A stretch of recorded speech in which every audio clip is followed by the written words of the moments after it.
हरे कृष्णा, राधे राधे। सभी भक्तों को सादर प्रणाम। सभी भक्तों को रमा एकादशी की हार्दिक शुभकामनाएं। माह में कृष्ण पक्ष की रमा एकादशी तिथि की शुरुआत 8 नवंबर 2023 को सुबह 8:23 से हो रही है और अगले दिन 9 नवंबर 2023 दिन गुरुवार को सुबह 10:41 पर इसका समापन हो जाएगा।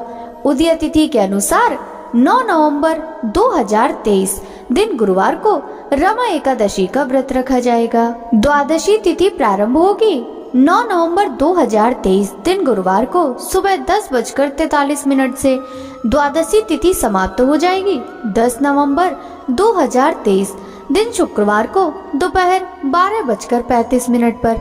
ऐसे में 10 नवंबर 2023 दिन शुक्रवार को सूर्योदय सुबह 6:41 पर और सूर्यास्त शाम 5:40 पर होगा। इस दिन पूरे दिन हस्त नक्षत्र भी रहने वाला है। हरिवासर समाप्त होगा 9 नवंबर को शाम 5 बजे और राहु काल सुबह 10:30 से दोपहर 12 बजे तक रहेगा। रमा एकादशी पर पूजा का शुभ मुहूर्त 9 नवंबर 2023 दिन गुरुवार को सुबह 6:39 से सुबह 8 बजे तक रहने वाला है।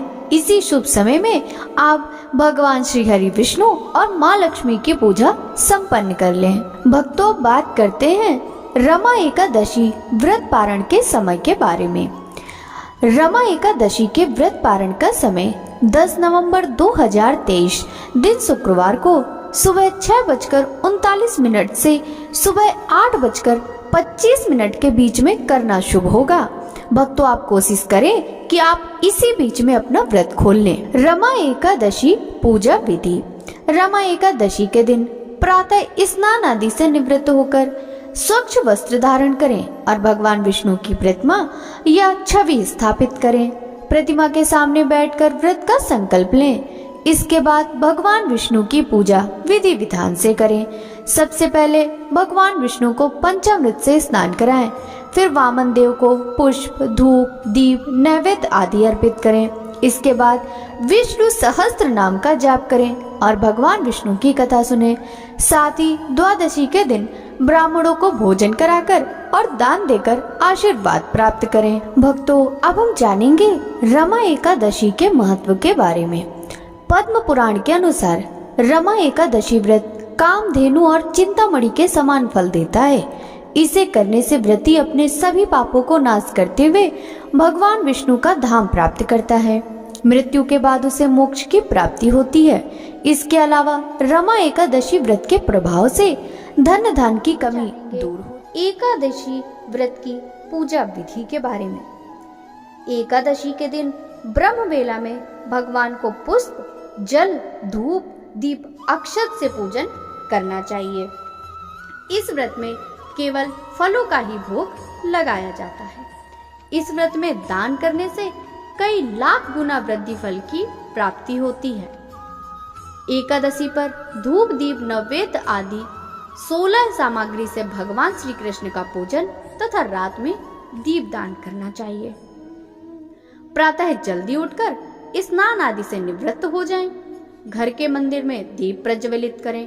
भगवान विष्णु का गंगा जल से अभिषेक करें। भगवान विष्णु को पुष्प और तुलसी दल अर्पित करें।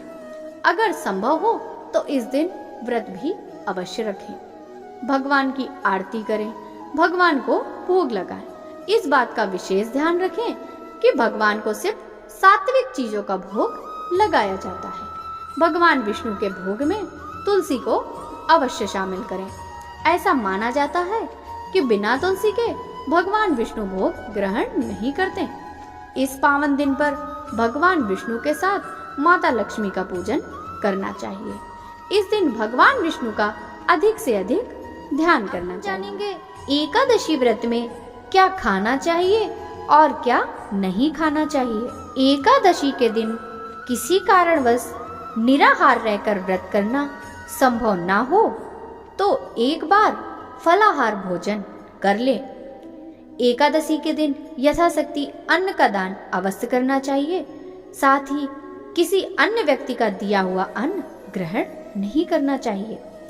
इस दिन दूध या जल का सेवन कर सकते हैं। एकादशी व्रत में शकरकंद, कुट्टू, आलू, साबूदाना, नारियल, काली मिर्च, दूध, बादाम, अदरक, चीनी आदि पदार्थ खाने में शामिल कर सकते हैं। एकादशी का उपवास रखने वालों को दशमी के दिन से ही मांस, लहसुन, प्याज, मसूर की दाल आदि निषेध वस्तुओं का सेवन नहीं करना चाहिए। एकादशी के दिन प्रातः लकड़ी का दातून नहीं करना चाहिए। इस दिन वृक्ष से पत्ता तोड़ना भी वर्जित होता है। एकादशी के दिन व्रतधारी व्यक्ति को गाजर, सलजम, गोभी, पालक इत्यादि का सेवन नहीं करना चाहिए। एकादशी पर श्री विष्णु की पूजा में मीठा पान चढ़ाया जाता है, लेकिन इस दिन पान खाना भी वर्जित है। फलों में केला, आम, अंगूर, बादाम, पिस्ता इत्यादि अमृत फलों का सेवन करना चाहिए।